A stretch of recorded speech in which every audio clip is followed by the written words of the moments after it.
Bueno, pues eh, buenas tardes a todos. Eh, Estamos en la sesión número 5 del curso básico de realismo existencial. Gracias por la puntualidad. Eh, este tema, bueno, como todos, ¿verdad? Pero nos interpela muy fuertemente. Voy a compartir mi pantalla para empezar la sesión. Si tienen preguntas por el camino y quieren ponerlas en el chat, pues pueden hacerlo tranquilamente, para ir adelantando. Si no, pues después tendremos, como siempre, un tiempecillo para poder intercambiar. Entonces, aquí tenemos unas historias que se refieren básicamente a la paternidad y a las otras personas que nos encontramos en el camino de la existencia. El tema de, perdón, o sea, los temas de hoy son, básicamente, el hecho de que las personas cuando damos la vida, cuando somos padres y madres, eh, damos vida a seres mortales, que es un aspecto que no se piensa nunca, prácticamente. Digamos que es casi, casi contra natura, ¿no? Pensar que esa persona a la que estás dando la vida, pues es mortal. Padres e hijos más allá de la biología, el sí que todos esperamos, el anhelo de darse el ser, los otros que no nos gustan y uno mismo como otro, ese es otro problema u otra situación en la que nos encontramos. Entonces, el panorama general está, las historias son la 6, la 7 y la 8. Nacho y Concha, que se dice son asesinos y están esperando un sí. El clave de ser es quitar el ser y el en vez o clave de aceptación y gozo del gran límite en los hijos y de esperar con esperanza. El capítulo es que Nacho y Concha todavía no eran padres y Mario tampoco era hijo. Mario es el hijo, la historia es su propio origen, el deseo de darse el ser, clave de aceptación y gozo de recibir la vida, también estaba en espera de un sí. Bien, esto ya volveréis porque esto si no se ve con las historias no se entiende, pero luego sirve muy bien como clave de estudio. Entonces vamos con la historia 6. O sea, la historia 6 presenta una pareja muy enamorada, unas personas muy conscientes, digamos, intelectualmente muy preparados, y además estaban reconciliados con la muerte, porque se amaban tanto que el amor les basta para dar sentido a sus días, aunque sean, digamos, finitos, sean mortales. Pero antes de tener hijos, el gran límite que aceptan en sí mismos se les vuelve muy difícil en aquellos a quienes amarán más que a sí mismos, que son sus hijos. O sea, ellos antes de tenerlos se preguntan si vale la pena engendrar. Se preguntan si no es condenarlos a muerte por el hecho de darles la vida. Y como nadie sale vivo de la vida, pues, en fin, ¿vale la pena dar la vida cuando ésta tiene por definición un final? Entonces, como digo, hemos planteado eso en el chat y las aportaciones fueron muy interesantes. Bari expresó muy hermosamente que decidieron tener hijos con su pareja con la conformidad, alegría y el gozo de existir en el que estaban inmersos, estaban muy contentos de existir, sabiendo que engendrar un hijo implicaba también abrir la puerta al dolor, porque ser humano, pues oye, por definición, dolor, desgracia o muerte de ese mismo ser. Eso incluso podía suponerles hipotecar la calidad de sus vidas en ese momento plenas de gozo, ¿no? Y decidieron dar un sí a pesar de todo. Un sí que al final es un acto puro de vida. Asumes la vida en su totalidad o mejor no lo hagas. Esto que se dice muy rápido, pues es un acto de generosidad que la mayoría de la gente hace casi sin pensar, pero mucha gente, bueno, lo da por hecho.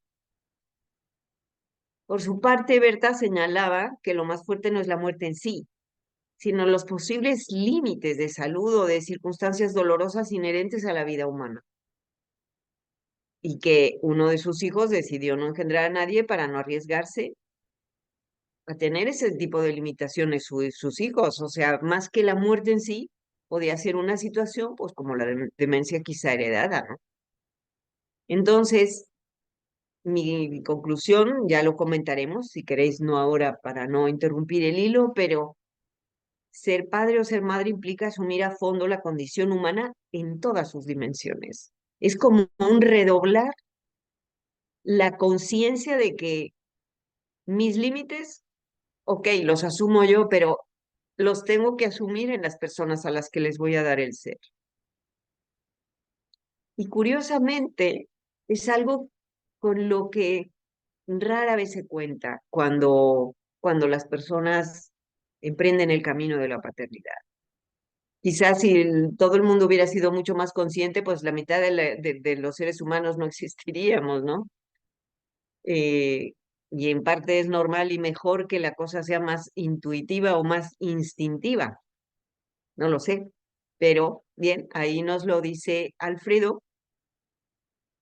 La trama en clave de ser es quitar el ser o más bien engendrar personas mortales. No es que tú lo vayas a matar, pero inicias una vida que es mortal y asumes los límites del ser. Entonces, la clave de aceptación y gozo es asumir con alegría la existencia de los hijos con todo y sus límites. Los límites que traen de serie, digamos por el hecho de ser seres humanos, y los que descubren o emergen con el tiempo. Ya veremos cómo se llega a esta aceptación y gozo de esas cosas que nos caen en el hígado, porque es así. Esta es una pregunta que entre todos intentaremos contestar. Entonces, aquí hay dos preguntas que Nacho y Concha se hacen. Primero, ¿querrá darnos un sí como padres? Es decir, porque la relación biológica es yo te engendré, te parí, tienes mis genes, pero eso no basta para que sea una relación verdaderamente humana, plenamente humana. Hay que eh, añadir el paso de la libertad siempre a posteriori. Una vez que ya te conozco, una vez que además soy consciente, y eso a veces no llega nunca. O sea, es como un aprobado que los padres esperan a pesar de los límites. O sea, ¿querrá mi hijo o mi hija decirme que sí, como mamá, como papá, a pesar de todo? Y aparte, o relacionado con esto, ¿estará contento o contenta de existir? Porque es más fácil que pueda darme ese sí si está contento de existir.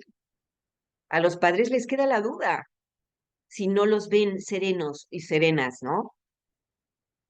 Les han dado la vida sin preguntar, a nadie nos preguntaron porque no existíamos, ¿no? No te arrojan y entonces o sea, los papás suelen estar, digamos, con esa inquietud de fondo, es decir, asumirán de verdad la existencia con alegría. Entonces eso queda allí. Primero esperan un sí y luego estar contentos si la persona que yo he engendrado está contenta de existir, como estoy yo, se supone. Aquí flota, aunque no lo pone en las historias, si uno aterriza esto en la vida real, pues el 80% de las personas, por lo menos, nunca se ha planteado si está contenta de existir. Pero luego además es que si le preguntas dirá que no, porque le falta A, B, C, porque está enferma, porque le ha ido mal, porque lo que sea. O sea, y esa contentez de existir es imprescindible para dar el sí a los padres, el sí a la historia, el sí. Entonces, esta pregunta de la derecha, que uno se la ha hecho en la historia cero, pues de algún modo se reproduce en la relación de los padres con los hijos y es previa que le dé un sí como padres. Y ahora veremos qué pasa con... Están a la espera de un sí, dice Alfredo en el libro. cuando los padres aún vivos reciben este sí de sus hijos de una u otra manera, alcanza la satisfacción de que ha sido aceptada su aventura paternal, que ha terminado bien, digamos. Y unos hijos que aceptan con gozo y conscientemente el don recibido de vivir, merecen ya que sus padres les den toda la confianza, pues ya han realizado el acto más vasto y más difícil de su existencia, aceptar el existir. Y ese existir concreto, o sea, mi existir. Es el momento que los padres y muchos esperaban expectantes, y entonces es más fácil que no sean ya, o sea, ya no son hijos de la mera biología, sino de su propia libertad. Eso es lo que dice sobre los papás. Esperan ese sí, los papás, para que el hijo sea hijo, no solo por la biología, sino de su propia libertad. Y vamos a ver la otra cara de la moneda. Mario, el hijo, es el hijo de Nacho y Concha, 19 años, recién convertido en mayor de edad. Se juega la vida constantemente para sentirse vivo gracias a sí mismo. O sea, no quiere deberle la vida a otros. Cosa ridícula, creo yo, ridícula en cierto sentido, es decir, ya ni modo, ya le debes la vida a otros, pero la fantasía, de decir, no, ahora me la debo a mí porque yo casi me maté y no me maté. El riesgo le hace vibrar. Hay un deseo de no tener que agradecerle a sus padres la existencia, pero luego hay que ver el por qué. O sea, Alfredo lo que dice es que en el fondo él no se siente aceptado por ellos tal cual es. Ellos querían un hijo, pero una vez que él tienen concretamente esa persona, ¿la aceptan de verdad? O sea, él también espera un sí auténtico, incondicional a él. Eso es lo que dice Alfredo, que es una fuente vital. Porque quien me ha engendrado me expresa una aceptación más allá de sus fantasías, de sus ideas, de sus imágenes, de lo que hubiera sido culturalmente esperable, ¿no? O sea, dice Mario, a un hijo también le gustaría de oír de sus engendradores que están contentos con él tal como es, después de conocerlo, ¿no? Que no lo cambiarían por ningún otro posible. Dime cuántas personas conocéis que a sus hijos les puedan decir esto. Yo se lo dije a una persona una vez, que era la mamá y el papá machacaba al hijo constantemente. Y le dije, dile que le tiene que decir a su hijo que no lo cambiaría por ningún otro. Y dijo, eso él no lo va a hacer jamás, porque sí lo cambiaría, porque no lo soporta. Entonces, el hijo que espera que lo amen por ser quien es, que no solo lo soporten porque vino, sino que lo acepten con alegría por ser quien es. Entonces se le haría más fácil, decía Mario, con este sí de los padres a nosotros en concreto, da también nuestro sí a la vida y a nuestros padres. A veces no nos atrevemos a manifestar nuestra aceptación por muchas ganas que sintamos porque tenemos miedo que ellos no estén contentos con que hayamos nacido y pueden retorcernos ese sí nuestro, ¿no? Al no habernos dado el suyo, porque constantemente una sombra de reproche, deberías de parecerte a tu primo Ernesto, en qué frustración, es que tú no eres, es que no haces, es que no. Y ojo que aquí estamos todos conscientes de que educar hijos, y más en esta época, es una fregadera en vinagre. No es nada fácil. Y hay que lidiar con los orgullos en fin, los egoísmos de un ser joven que está aprendiendo a amar. Pero la necesidad de que esa persona se sienta auténticamente amada hasta el extremo, amada de verdad en su raíz, pues es enormemente exigente. Por eso decimos que el realismo existencial no es Disneylandia, porque a todos nos pasa, digo, yo no soy mamá física, pero soy mamá moral de las personas y por supuesto que a veces se me atora el decir, oye, jolín, yo he llamado a personas es que Es que no, o sea, se olvidan absolutamente, no, no les interesa lo que les haya podido dar. No, es analógico, pero básicamente es una llamada de la libertad de ambos, a ir más allá del hecho de ser como una perrita tiene perritos, pues biológicamente son madre e hijos, pero en el ser humano hay mucho más. Debería de haber mucho más, estamos llamados a mucho más. ¿Y qué es ese mucho? Aunque sea muy rápido, decir de verdad que no te cambiaría por nada, que te quiero para siempre.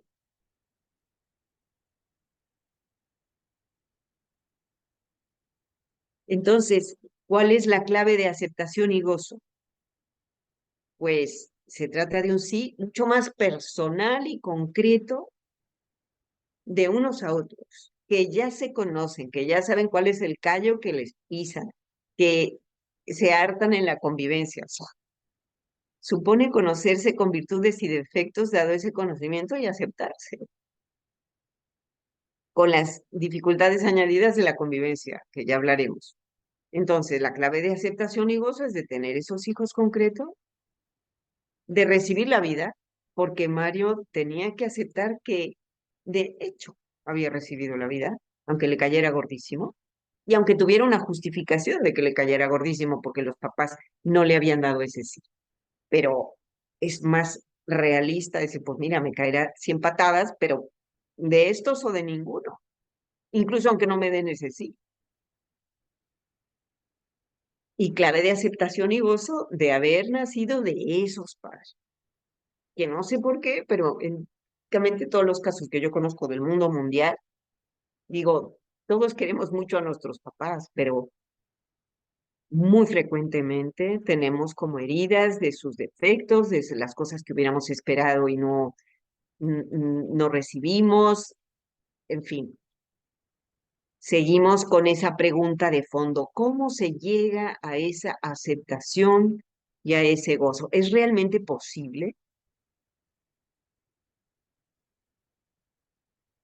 Yo creo que sí, pero vamos a seguir adelante y vamos a ir con Graciela, los otros del presente. Es una mujer muy áspera, es una mujer solitaria, porque dice las verdades sin filtro, te dice puñetazos como si fuera la reina del mambo. La han castigado mucho, pero no logra evitarlo. Oye, su carácter es el que es, aflora, los genes tienen su fuerza, dicen que se parece a una tía abuela. Y Alfredo en esa historia, que es muy gráfica y muy bonita en el sentido de Alfredo, además es que se retrata, ¿eh?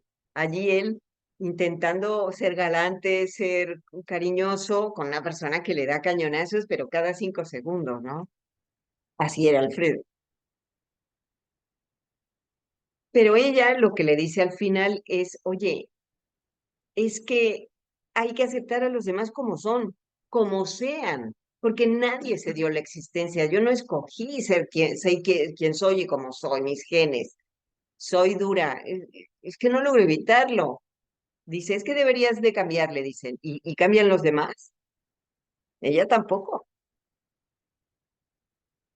Aquí Alfredo en su pedagogía, en esta historia, no le dice, oye, mira, deberías de intentar frenar la lengua, decirle cómo ser más dulce, que calle en momentos clave. Cero. No le da ninguna indicación. Él se pone a sí mismo la cuestión y a todos nosotros, la cuestión de fondo. Tenemos que aceptar a todos. O sea, somos hijos de la misma historia. Yo me imagino siempre una ola que lleva una serie de conchitas a la playa y están todas las conchitas a lo largo de una playa enorme, somos todos los contemporáneos. Y una conchita diciendo, ese que se vaya, no me gusta. ¿Y tú quién eres para decir? O sea, él puede decir que tú eres horrible y es decir, es ridículo, no tienes ninguna fuerza moral para decir que alguien es indigno de existir. Ya veremos que te puedes alejar si no puedes soportarlo, ¿de acuerdo? Pero no. descalificarlo en la existencia. O sea, no somos Dios para decir quién tiene que vivir y quién no. Si es verdad que puedo hacer colonias de gente muy homogénea conmigo, vale, eso es válido, pero no puedo descalificar y decir esa persona no debería de existir o merece el amor. Incluso los más réprobos y los más espantosos seres humanos, que hay muchos también, es verdad, pero me- esto enlaza con una, digamos, el límite nuestro para valorar a los demás, porque somos en realidad todos bastante parecidos. Luego, oye, hay quien las opciones son muy diferentes y me dirá alguien, no, ¿cómo voy a ser yo igual a Hitler? Y todo el mundo pone a Hitler como ejemplo. Pero no pongamos a Hitler como ejemplo, pongamos a las personas que nos dan 100 patadas, la gente que nos molesta, la gente que nos cae gorda, eh, porque esa es la que realmente es un desafío para nosotros. No los Putin y los Trump o los que nos caigan gordos de este mundo lejanos, sino los que están cerca. Son los otros del presente y son un perpetuo desafío para... Entonces aquí, fijaros que estamos en un contexto en general de la sociedad que ya lo cristiano no entra. O sea, no puedes decir, acepta a tu prójimo. No, tienes que apelar a otros dinamismos. Y el dinamismo al que apela Alfredo es, todos somos hijos de la misma historia, nadie pidió existir, nadie se hizo a sí mismo. Evidentemente, todo el mundo puede optar por ser un poquito mejor, pero no puedes esperar que todos sean mejores para empezar a aceptarlos.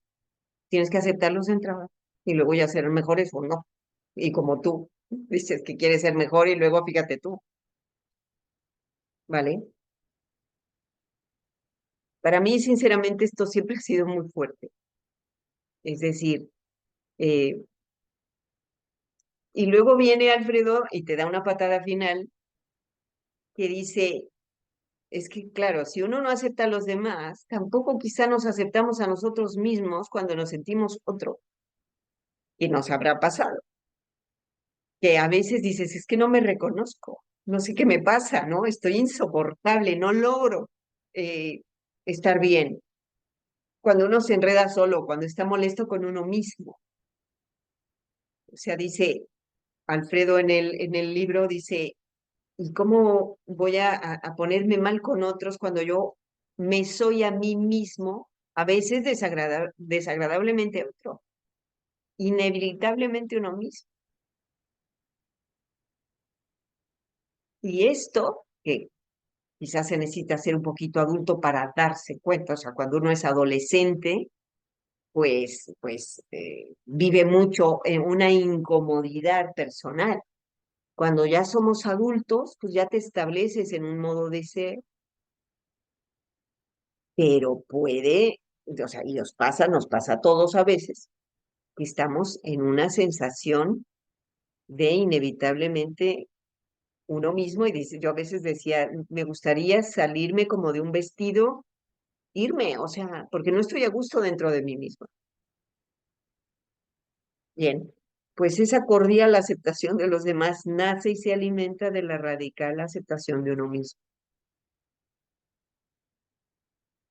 De nuevo, porque si uno está incómodo constantemente consigo mismo, pues proyecta en los demás esa molestia, ese sinsabor, ese desagrado, y los demás se terminan pagando el pato. Entonces, si queréis, hacemos un pequeño alto en el camino antes de decir, déjame ver si tengo aquí, sí, la clave de aceptación y gozo, de que los demás contemporáneos sean como son y de ser uno mismo.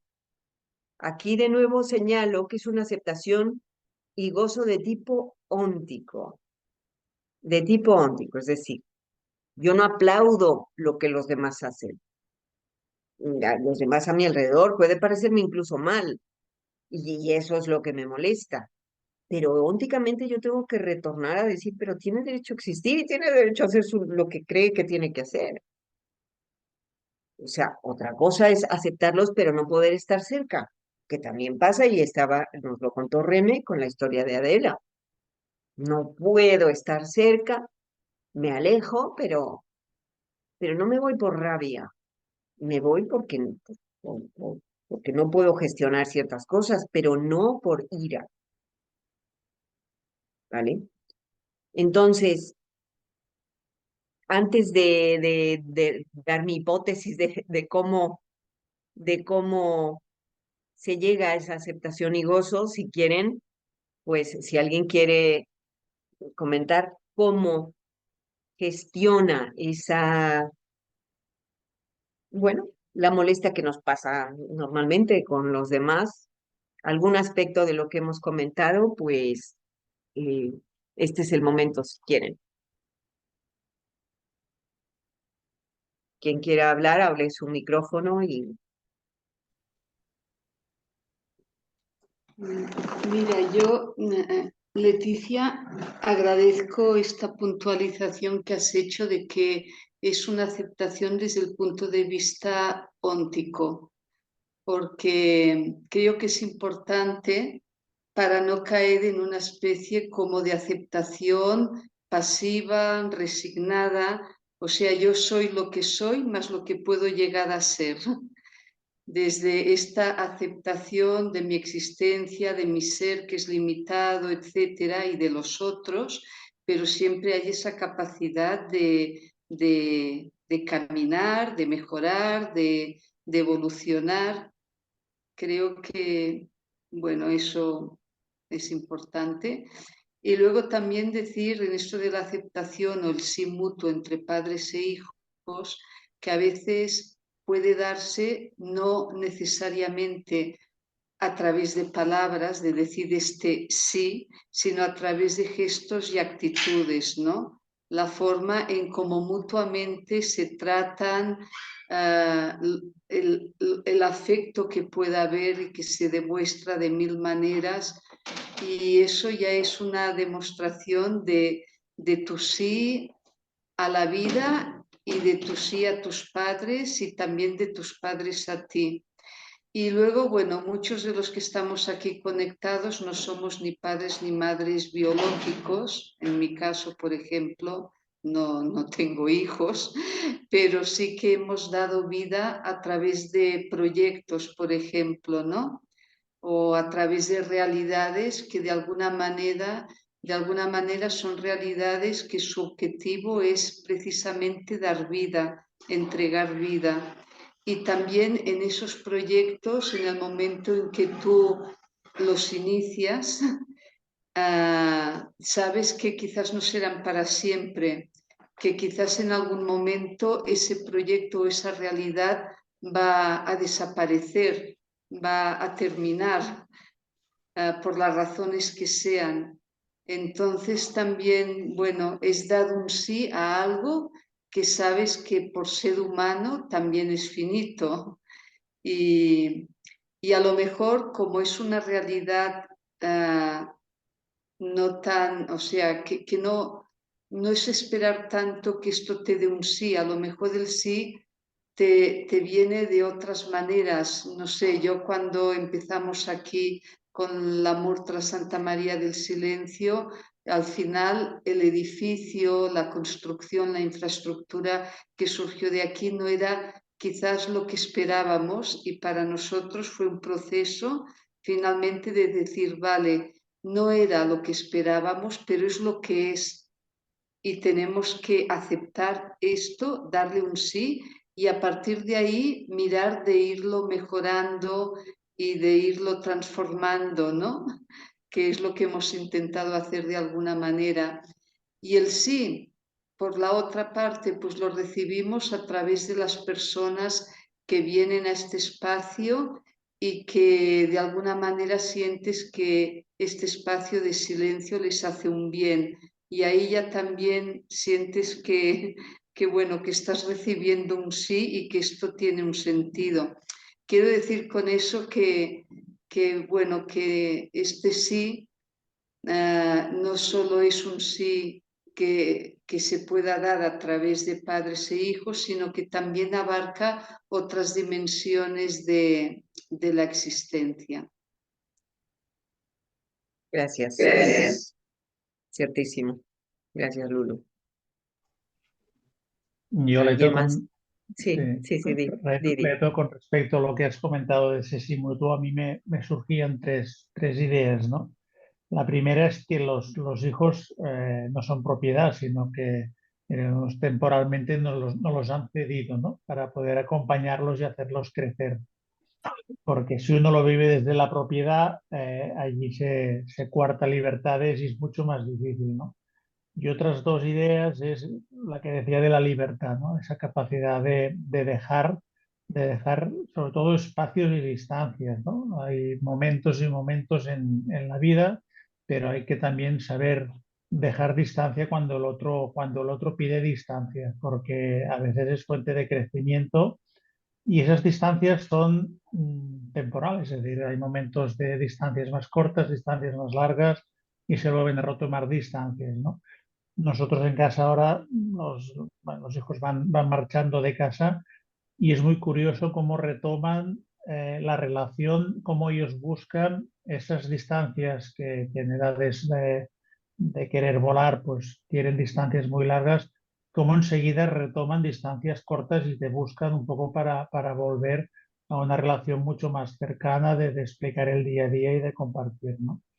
Yo creo que ese sí mutuo, no solo de todo esto que he dicho, no solo tanto con hijos, sino con la vida, con la gente con la que compartimos cosas, ese aspecto de nunca tener relaciones en propiedad y vivirlas desde la libertad con una distancia determinada y que no es un problema la distancia, que a veces dice, bueno, hace mucho que no, bueno, pues la vida da muchas vueltas y las verdaderas relaciones y vínculos acaban generando en momentos determinados estancias cortas. Y gracias, Leto. Muy buenas las dos intervenciones, os las agradezco mucho porque efectivamente, tanto el hecho que decía Lourdes de que esto es aplicable a otros ámbitos de la existencia y es muy iluminador, y luego el hecho de del no apropiarse, ¿no? Que un sí no es decir tú sí para mí, sino bueno, tú sí en ti mismo, ¿no? O sea, con generosidad, muy importante. Leto, Berta. Sí, Bertita. Mira, yo a mí esto me ha movido y siempre me ha movido, como lo mencionaba en la historia, desde que uno engendra al hijo, estás esperando casi la perfección, ¿no? Y yo me acuerdo que el primer impacto al recibir a mi hijo con alteraciones genéticas fue, ok, esto es lo que tengo, esto es lo que doy y adelante, ¿no? Empezar con cirugías, empezar con cambios, etcétera, etcétera. La aceptación para mí no fue problema en ese sentido. Como les digo, yo ya venía con mucho esquema en relación a mi estancia en la casa. Pero cuando mi hijo crece, probablemente nosotros hicimos una reconstrucción facial a los 18 años, perdón, en donde intervenimos nariz, labio, orejas, etc. Entonces me acuerdo que él cuando estaba en el postquirúrgico me dijo, ¿estás contenta con lo que hiciste? Yo pensando que me estaba hablando de la cirugía y le dije, sé que es muy difícil, yo te dije, esta cirugía es muy difícil porque estamos moviendo todo el macizo facial, etc, etc. No te estoy preguntando eso. Te estoy preguntando, mi hijo, aclaro, tiene el espectro autista, entonces son muy, muy claros. Entonces me dijo, no, haber traído un engendro al mundo. Entonces, wow, le digo, engendro no eres. Hemos trabajado contigo, eres un hombre ya muy inteligente, sabes lo que hemos entrado a trabajar contigo, tanto en lo emocional como en lo físico. Aclaro que en la antigüedad, cuando él era joven. No había estudios de saber del autismo, esto yo lo supe mucho después. Entonces, sus reclamos eran muy puntuales, como diciendo, ¿de qué te alegras? De esto que trajiste al mundo, que no es perfecto. Entonces le dije, nunca vamos a ser perfectos. Y en mis clases, yo le decía, la perfección no existe, voltea a ver, toda la filosofía que yo pudiera decirle no llenaba su mundo. Entonces, él sale de aquí a los 23 años y se encuentra un mundo duro, porque bien o mal él estaba protegido en el ambiente familiar, se va a un país, se fue a Suiza, en donde sus maestros eran duros, tenía un maestro alemán que le hizo sufrir la vida. Entonces me decía, ahora entiendo muchas de las cosas que tú dices, pero yo recordando mi infancia, mi adolescencia y mi vida, por eso no quiero traer hijos al mundo, porque es muy difícil para mí someterlos a lo que yo sufrí. Entonces le decía yo, bueno, pues si esto es lo que tú tienes y es lo que tú has logrado y es lo que tú has vivido, no hay nada bueno en esto. Bueno, sí, pero las opciones para mí son pocas. ¿Por qué? Porque si voy a un lado, lo primero que me dicen, ¿qué te pasó? Entonces me hacen recordar que estoy frente a una situación difícil. Bueno, pues ya hablamos, lo mandamos a psicólogo, todo lo que se hace en estas situaciones, pero ha sido muy difícil. Él tiene, como les mencionaba en el escrito, actualmente 36 años. Seguimos en ese esquema. Cuando muere mi esposo, él llega y me dice, yo estoy muy enojado con ustedes. ¿Con ustedes? Le dije, ¿con tu papá y conmigo? Sí. ¿Te puedo preguntar por qué? Me dijo, sí. Toda la vida me engañaron. Wow. Le dije, ¿dónde estuvo el engaño? El engaño estuvo que ustedes eran un matrimonio, entre comillas, feliz, estable, hablaban con nosotros, no nos faltaba nada, etc. Pero ese no es el mundo. Me engañaron. Yo he salido a un mundo muy difícil. No tiene vuelta de hoja, dije yo, más vale que me calle, si trato de razonar me va a seguir diciendo que estuvo mal todo lo que hicimos. Actualmente esa es su mentalidad y yo la tengo que respetar. Ayer nada menos hablábamos, me dije yo y me decía, tiemblo de pensar bien en marzo, que en marzo vamos a tener puros diálogos de este tipo. Pues hay que aceptarlo. Además, él está solo allá, él decidió estar solo, vivir solo, tener su vida, todo. Pero realmente es muy buen muchacho, muy tierno, todo, pero en su aceptación es bien difícil. Entonces, cuando dice, no, mi hijo aceptó, cambió, digo, uy, le tiene que caer el 20, ¿verdad? Es muy buen tío con mi nieto, muy buen tío, exageradamente bueno. Entonces, yo por lo menos ahí veo que él está cumpliendo su papel de apoyar a un niño, pero sí para mí ha sido difícil manejar su aceptación y manejar la mía. O sea, como yo le decía ayer a mi hija, para mí es mi hijo, lo acepto, y me dice, ¿de verdad lo aceptas? Sí, me duele sus comentarios, me duele su negación a aceptarse como es, pero también tengo que entender que tiene un espectro autista que no me permite entrar a mucho con él. Entonces, ese sería mi comentario. Gracias. Gracias, Bertita, porque realmente nos muestras un aspecto de una realidad que creo que de una manera muy drástica en tu hijo, pero que se da en otras personas y es que nadie puede obligar a otro a estar contento de existir.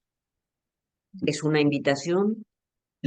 Si él me preguntara, yo diría, tus padres te dieron la mejor plataforma para enfrentarte con ese mundo, porque te quisieron y te quieren, es decir, pero no hay nadie que pueda obligar a otro a decirle un sí a la vida. Es libre, justamente es libre. Entonces, ahí lo que hay es que tener esperanza de que algún día él conectará con ese misterio, pero si no conecta, pues es que, bueno, es que es su vida y su manera de ejercerla. ¿Alguna intervención más si queréis? Lix, adelante.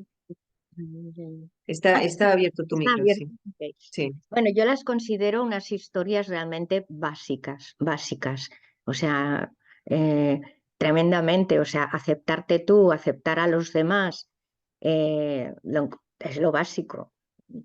Y, o sea, Berta ahora nos estuvo comentando esto y a mí me hacía, aunque me salte un trozo y tengo algo más que decir del principio, pero en la historia esta de la aceptación y no aceptación de la vida del chico, ¿no? De Mario, em, yo tuve un familiar muy próximo que no estaba contento con su vida y se la jugaba continuamente. Y en uno de esos juegos, pues se murió. O sea, en uno de esos juegos de probar a ver, o sea, si él... además es curioso porque él conocía el realismo existencial y se había leído el libro de realismo existencial. Y, o sea, lo había trabajado. Y entonces, pues mira, en uno de esos juegos de ver si, de darse la vida a él a cada momento y de no estar contento con su vida ni con él mismo, murió. O sea, ahí quedó la cosa. Bueno, era en continuación de lo que se estaba comentando. Y luego, pues bueno, lo que os acabo de decir, que creo que son fundamentales y, y que lo que a mí me sorprende un poco es decir, caramba, ¿cómo puede ser que tenga uno tanto, o sea, si son una pareja, tienen que aceptar sus límites y la del otro, ¿no? La de eh, es- Nacho Nacho, y Concha. Concha. Ellos se aman, se aceptan, pero hay que aceptar los del otro, los límites del otro. O sea, no es nada fácil. Y luego también a mí, o sea, a mí misma me sugiere en mi propia vida, o sea, por ejemplo, mi madre nunca estuvo contenta de tener la hija que tenía. No, me quería, sí, pero de ser como yo soy, no. Pero desde jovencita ella siempre, o sea, quería otra persona como hija. O sea, tenía no sé, eh, un deseo de otra persona, pero yo no correspondía en casi nada. Y entonces, pues bueno, siempre los típicos comentarios, ¿no? Despectivos, etcétera.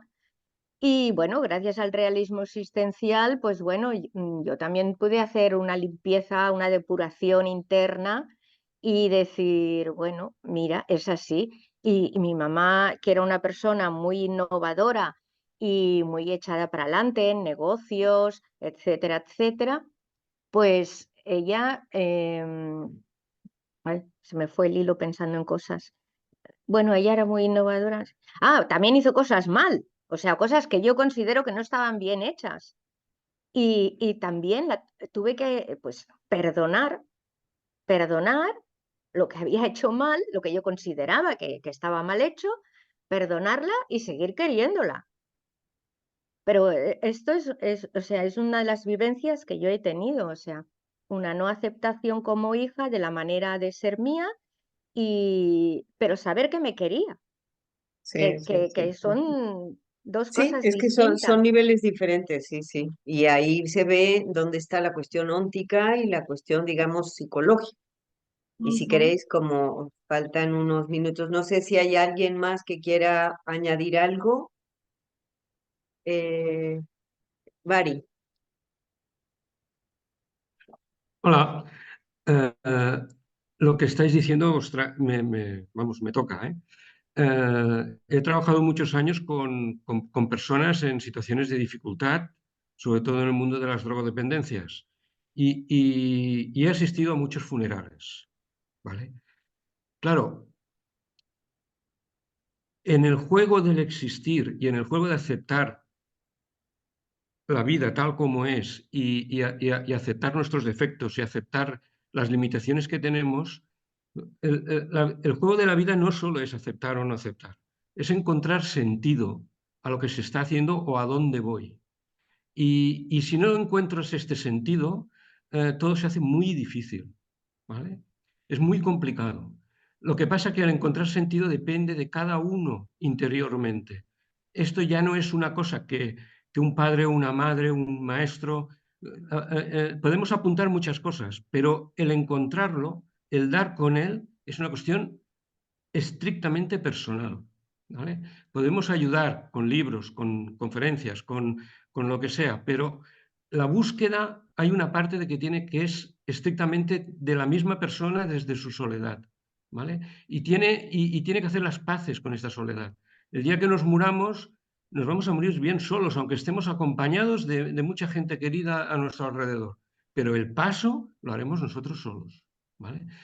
Lo importante en la vida no solo es resistir el estar bien o el estar mal, el pasar frío o no pasar frío, no.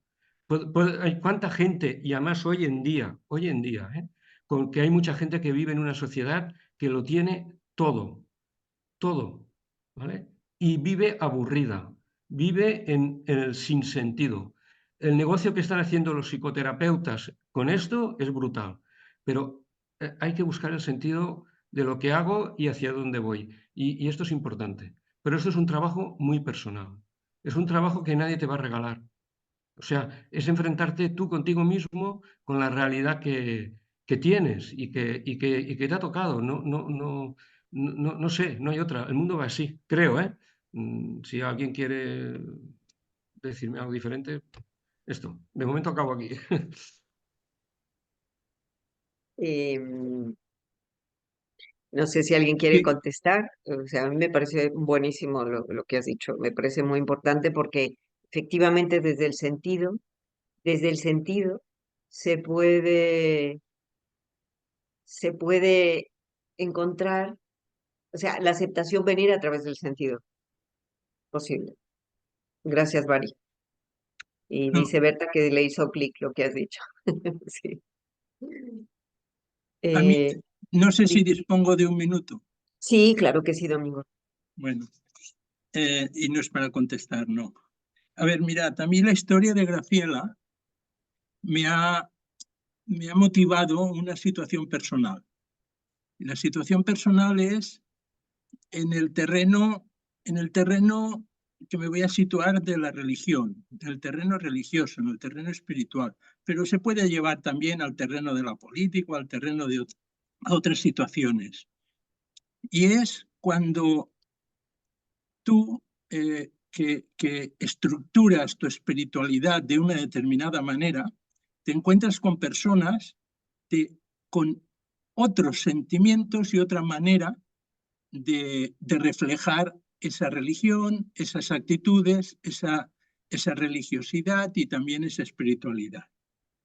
En mí se genera rápidamente un rechazo a ello y se me genera toda una serie de prejuicios que me llevan al terreno de la no escucha ya.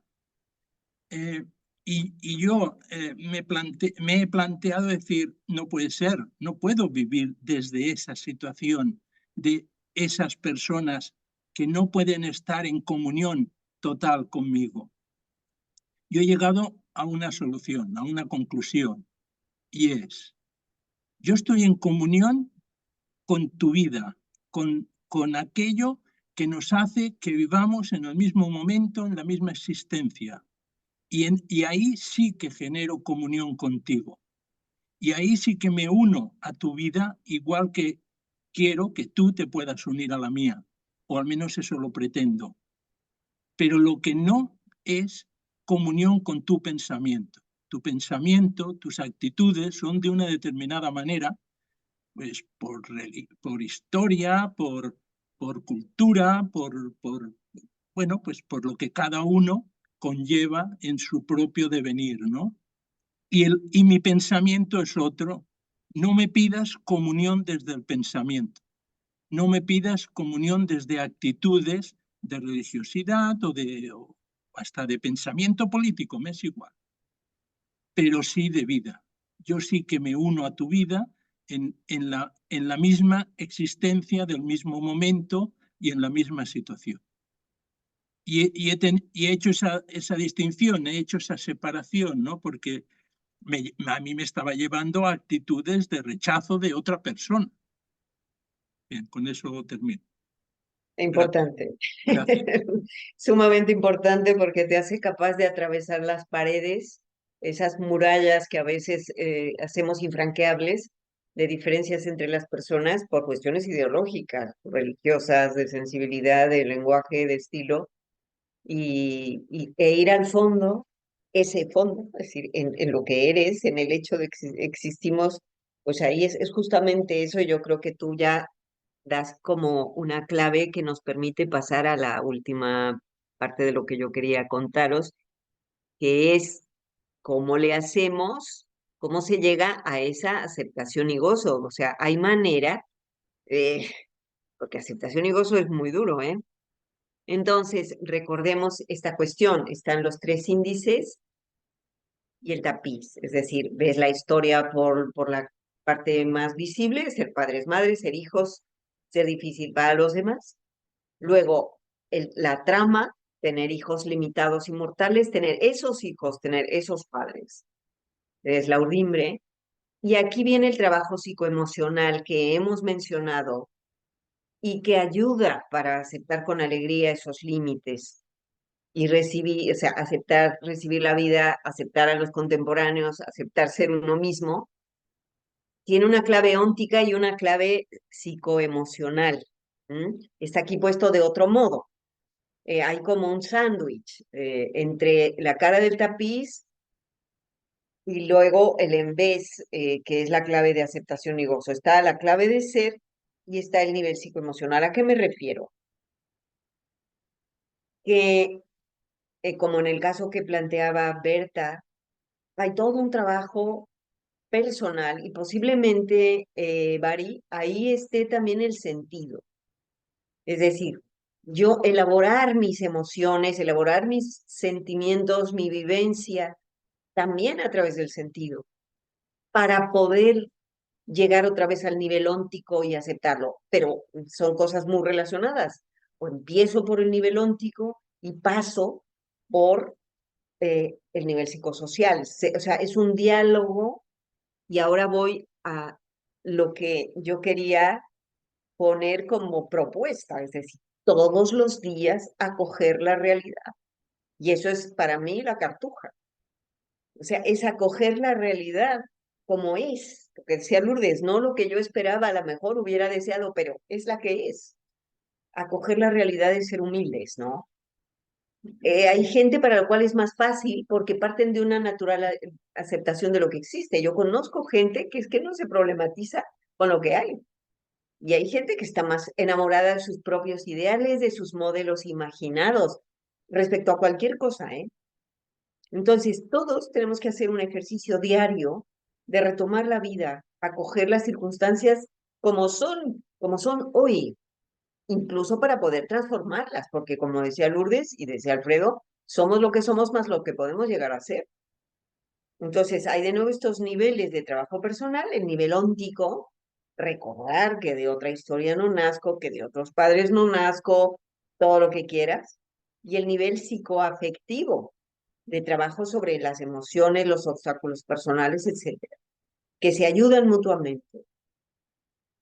Y es imprescindible, creo yo, diariamente volver al ancla.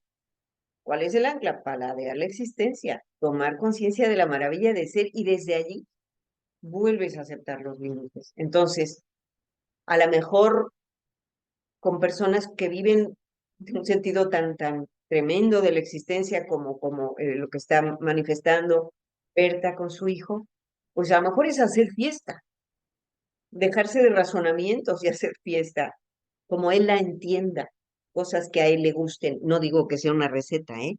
Es paladear la existencia, porque de nuevo volvemos al clavo del que todo cuelga.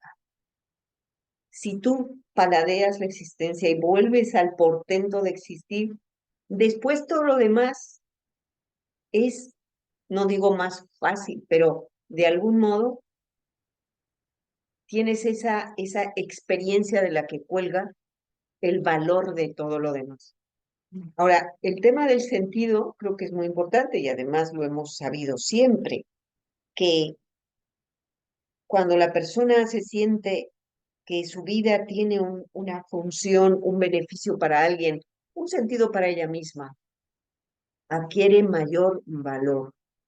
Y eso yo creo que es un elemento muy importante.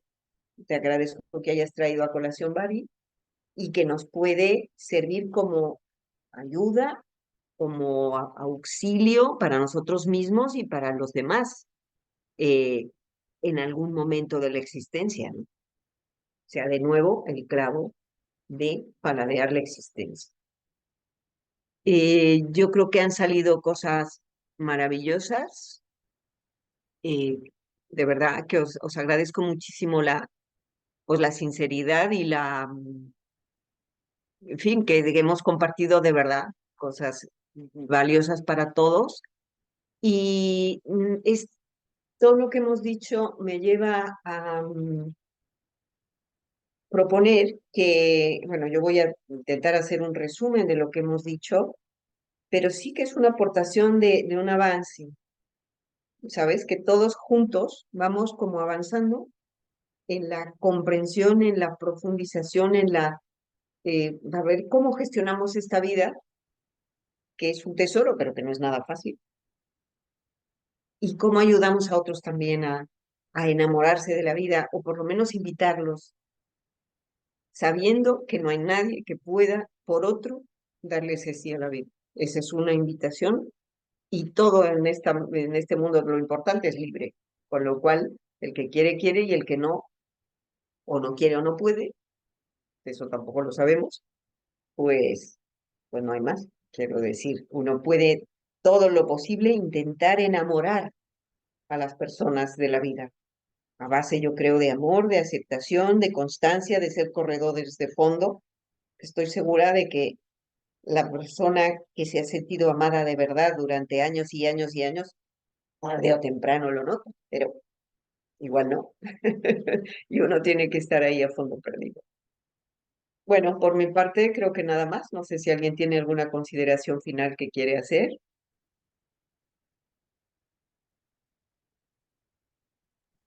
Yo no sé si en esto que acabas de decir, claro, cuando las personas están enfermas, sea el motivo que sea, eh, es, es mucho más difícil. em, Porque uno piensa, creo que uno piensa en personas que estén bien y que puedan razonarlo todo, etcétera, etcétera. Pero hay personas, por el motivo que sea, que no pueden y se quedan ahí, en ese vacío, en ese... No. Y hay que simplemente estar como velita de sagrario y poco más, o sea, no puedes hacer mucho más. Ujú. Elsa quiere hablar. Sí, bueno, yo agradezco muchísimo a Berta el testimonio que nos da sobre su hijo, porque de cierta forma es una persona que ha venido creciendo con mucho amor, lo reconoce, y, y es un chico que tiene una herida, ¿sí? Una herida que probablemente al alejarse la está sanando y, y seguramente en algún momento esa herida, cuando ya la tenga sana, con ese proceso que él ha elaborado, seguramente ayudará a otros chicos. Puede ser que él no engendre sus hijos, pero ayudará seguramente a otras personas a sanar esa herida. Entonces eso ya es grandioso, sería grandiosísimo. Estoy soñando, ¿no? Pero seguramente llegará a eso porque desde lejos no creo que él no agradezca a sus papás porque de cierta forma él dice, es que no los puedo superar, o sea, de cierta forma me han mentido porque, claro, él tuvo una familia o unos padres bellísimos y seguramente van a ser difíciles de superar, pero él seguramente está en su proceso y llegará a lo que dice Evaristo. O sea, solamente la interioridad y seguramente él ha mamado de cierta forma mucho del realismo y eso no queda en saco roto. Pues es mi forma de ver. Gracias, Elsa. Bueno, pues nada, pues aquí termina nuestra sesión de hoy. Muchísimas gracias por asistir. La vamos a colgar como siempre para que puedan. Diego, ¿quieres decir algo? No, no, nada. Simplemente me conectaba para que me vieran la cara y al final por lo menos. Muy bien. Que las conexiones Pues algunas veces fallan. claro, gracias por estar. Y colgaremos la sesión por si alguien quiere volver a mirarla. Gracias a todos los que han participado porque creo que de verdad, yo siento por lo menos que hemos avanzado. Yo siento que hemos hecho un conjunto más rico que lo que yo tenía al principio y que nos puede ayudar pues a vivirlo más y a expresarlo mejor hacia afuera también. Gracias a los que se añadieron desde Chile y desde Colombia y todos. Un abrazo grande y feliz domingo.